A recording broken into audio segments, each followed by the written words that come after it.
अविनाश जी को इस रहस्यमयी मंदिर में आए हुए जाने कितने बरस हुए, या यूं कहे उन्हें अपनी सेवा का अवसर प्रदान कर जब स्वयं नागराज ने बुलावा देकर उन्हें यहाँ बुलवाया और वो भी सदा प्रसन्नचित होकर अपना जीवन प्रभु सेवा में लगा जीवन व्यतीत कर रहे थे। अब उनका एक ही ध्येय था, नाग माता के साथ संपूर्ण नाग परिवार की छाया में भक्ति भाव में डूबे रहना, और इसी कारण उन्होंने सेवा भाव से कितनी सिद्धियां प्राप्त की जिसकी कल्पना भी नहीं की जा सकती। सुनंदा तो उनमें से मात्र एक कड़ी थी जिसके बारे में स्वयं वह भी जानती थी, और वो भी ऐसे भक्त की सेवा कर अप्रत्यक्ष रूप से प्रभु की कृपा प्राप्त कर रही थी। और करे भी क्यों न, वह जानती थी कि भक्त की कृपा से भी भगवान प्रसन्न होते हैं। और शायद इसलिए ही जब स्वयं देवों को भी किसी सीधी की चाहत होती या मनमलिन से मुक्ति पाना हो तो वो भी स्वयं भक्तराज की शरण में आकर उनकी सेवा कर प्रभु कृपा प्राप्त करते हैं। इस धरा का प्रभाव ही ऐसा है जहाँ स्वयं त्रिदेव भी अपनी जन्मलीला कर इसे धन्य करते हैं। जो भी हो, अविनाश जी की छवि ही निराली थी, लेकिन आज वे पहली बार विचलित थे, क्योंकि उन्हें न जाने क्यों किसी अनहोनी की कल्पना हो रही थी। और दादाजी का यूं अचानक आ जाना और भी आश्चर्य था, क्योंकि वो भी कोई कम नहीं थे। अविनाश जी से न जाने कितनी अधिक शक्तियां तो शिव परिवार से उन्हें भी प्राप्त थी। जब अविनाश जी परेशान होते तब उनकी और आचार्य जी की ही सलाह लेते थे, तभी तो आज भी वो उन्हीं से विचार विमर्श कर रहे थे, लेकिन शायद कुछ हल निकाल नहीं पा रहे थे। और उसी बीच ये घुंघरुओं की आवाज़ मतलब साफ संकेत कि इनका बुलावा आया है, क्योंकि ऐसी आवाज़ पिंगला देव के आगमन के पूर्व या फिर आचार्य जी के द्वारा नागकन्याओं को किसी खास कारण से बुलाने के समय ही आती है, जो पिंगला देव ही सेविका ही होती है। नाग परिवार में छोटे भाई होने के कारण और स्वयं बड़े भाइयों की व्यस्तों के कारण इन्हीं को भक्तों से सीधे वार्ता की सलाह दी गई है। इसलिए दादाजी और अविनाश जी दोनों घुंघरुओं के आवाज़ की ओर बढ़ चले। उनका निर्णय सही था। आचार्य जी का कमरा अत्यंत तेज रोशनी से भरा हुआ था। निश्चित तौर पर किसी अत्यंत शक्तिशाली शक्ति का आवाहन किया गया है। दोनों ने आचार्य जी को प्रणाम किया और वहां बिछे आसन पर जा बैठ गए। उन्होंने देखा एक कमंडलनुमा पात्र से जिसे आचार्य जी ने अपने सामने रख अभिमंत्रित किया था, अनेक मणि सहित नागकन्याएं प्रकट हो रही थी। इन्हीं नागमणि की रोशनी से पूरा मंदिर प्रकाशमान हो रहा था। थोड़ी ही देर में आचार्य जी उठकर मुख्य गर्भगृह की ओर चल पड़े, जहां हर किसी की आवाजाही की साफ मनाही है, क्योंकि उस जगह की शक्ति का प्रभाव हर किसी के लिए बर्दाश्त कर पाना संभव नहीं। वहां जाते समय अप्रत्यक्ष रूप से स्तंभों में बसे नागलताओं के रूप में चारों ओर स्थित नागकन्याएं भी आवाहन पर उनके साथ होली। रात्रि में भी वह मंदिर किसी दिन के उजाले से ज्यादा उदीप्तमान हो रहा था। ऐसा लगता था जैसे अनेकों सूर्य मिलकर उपासना के लिए एकत्रित हो गए हो। अनेकों रंग के प्रकाश से जो मणियों से निकलता था उस वातावरण को अति मनमोहक बना रहा था। तभी न जाने आचार्य जी ने दादाजी के आग्रह पर अविनाश जी को कुछ इशारा किया, जिसका पालन करते हुए अविनाश जी ने सुनंदा ताई का स्मरण कर उन्हें पुकारा, और उसी क्षण वह ऐसे प्रकट हो गई जैसे इसी बात का इंतजार कर रही हो। तब तो क्या था, दादाजी और सुनंदा ताई के साथ सभी नागस्तुति में विलीन होने लगे। गर्भगृह से अत्यंत प्रकाश के साथ स्वयं नागराज अपने परिवार के साथ उपस्थित थे। सभी भाव विभोर हो स्तुति करने लगे। स्वयं नागमाता ने सुनंदा को पास बुलाया और उसे आशीर्वाद प्रदान कर कृतार्थ किया। अब तो सुनंदा ताई अनेकों शक्तियों की स्वामिनी हो गई। अब वह भी नागशक्ति का अंश पाकर अति प्रकाशमान हो गई। तभी मां मनसा देवी ने कुछ आदेश नाग भाषा में दादाजी और अविनाश जी को दिया और आचार्य जी को कुछ मना शक्ति से आदेश प्रदान किया, और तभी सभी ने अपने नागमणि से एक विचित्र शिवलिंग का निर्माण किया, जो अत्यंत भव्य था। अति चमत्कारिक इतने सारे नागमणियों का समूह, वो भी शिवलिंग के रूप में। सुनंदा ताई तो जैसे धन्य हो, वह भी समस्त नाग शक्तियों के साथ शिव आराधना में विलीन होने लगी।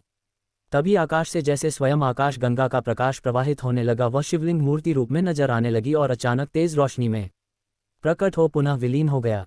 साथ ही सभी नागमणि अपने अपने स्थान पर पहुंच गए और सभी पुनः यथावत हो गया। सब कुछ पहले की तरह। यही नियम था। शिवशक्ति के दर्शन और प्रसाद के रूप में नागमणियों की वापसी ही पूजन की समाप्ति होती है, फिर कुछ और कुछ अतिरिक्त नहीं, क्योंकि शिव दर्शन ही अंतिम दर्शन होता है वहां पर। सुनंदा ताई ने आचार्य, अविनाश जी और दादाजी को प्रणाम किया और अनुमति चाही, क्योंकि अब उसकी सेवाएं समाप्त हो चुकी थी और वह पूर्ण तत्व को प्राप्त कर चुकी थी। आचार्य जी के इशारे पर अविनाश जी ने उन्हें जाने की अनुमति दी, क्योंकि यही नियम है, भक्त की इच्छा के बिना भला कैसे चले जाती वह।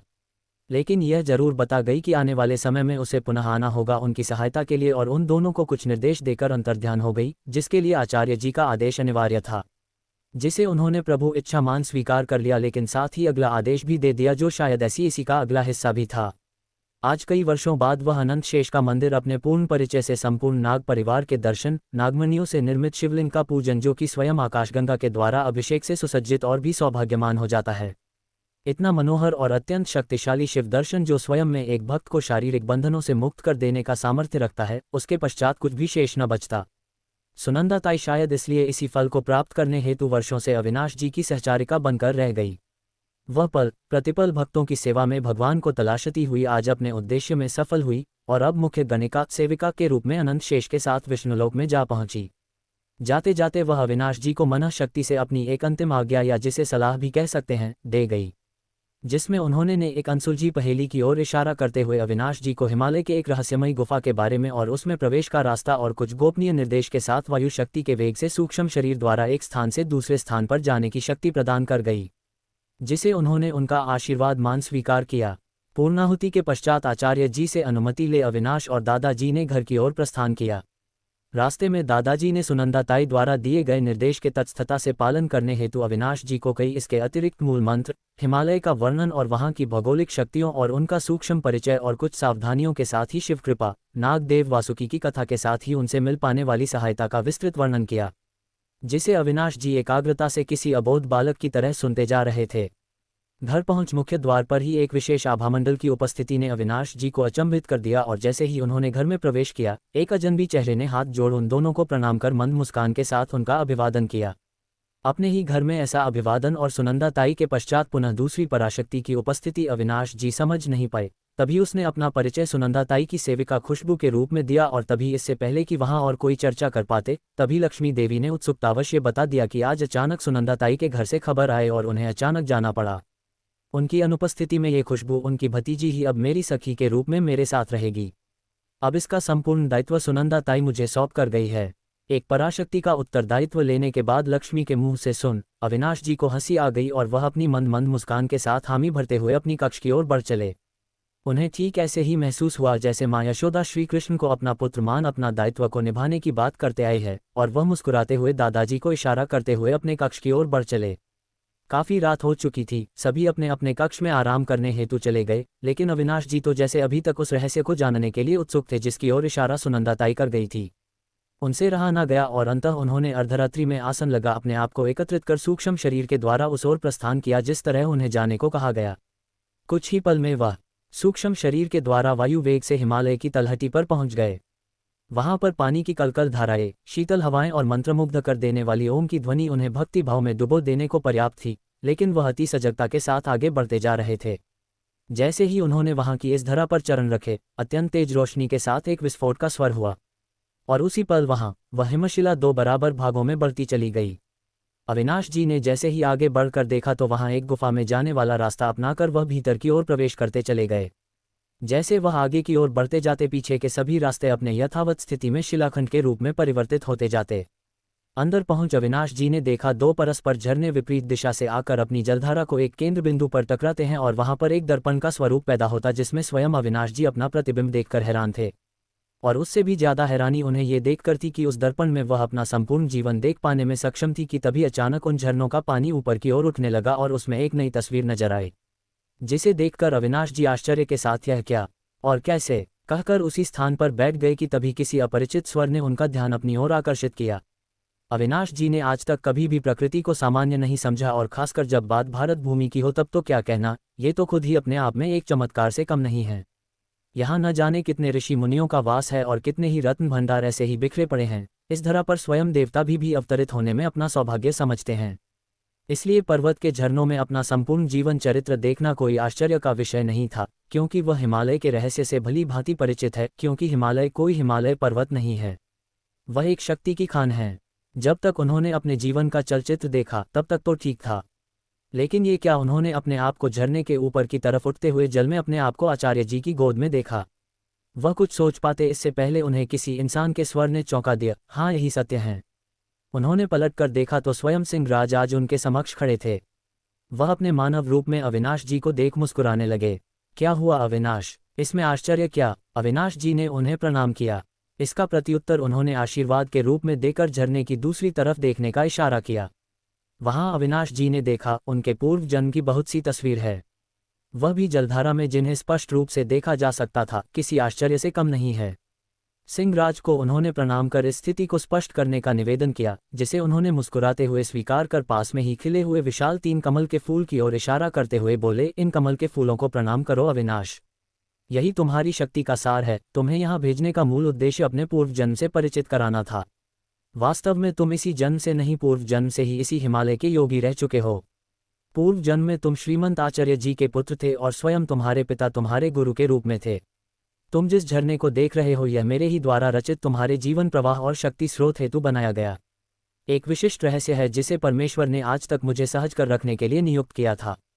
तुम पूर्व जन्म में आचार्य जी के पुत्र थे, जो महज अपने 9 वर्ष की आयु में ही साधना में लीन होकर परम तत्व में अपने आप को विलीन कर बैठे, जो किसी सामान्य योगी के लिए भी संभव नहीं था।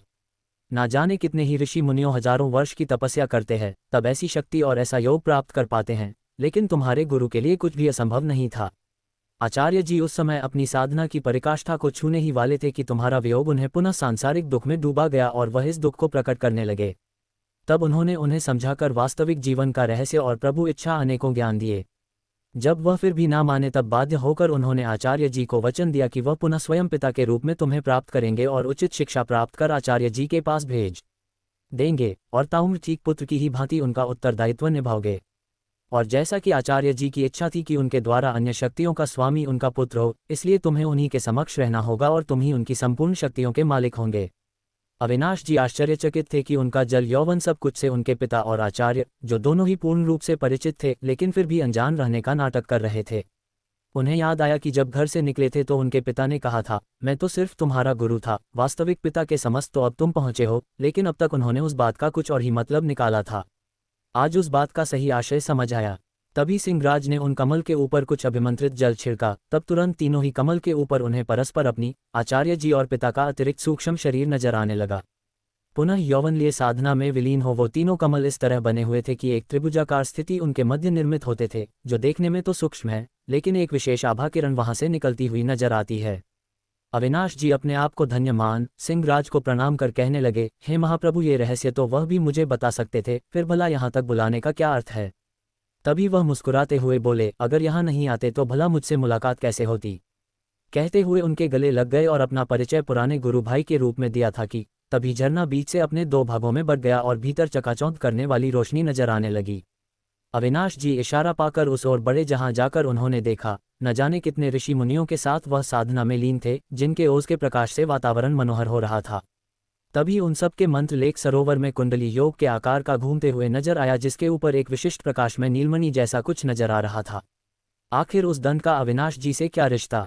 कहानी अभी जारी है। इसका अगला भाग जल्द ही अपलोड करेंगे। जब तक आप कहानी के साथ बने रहे, धन्यवाद।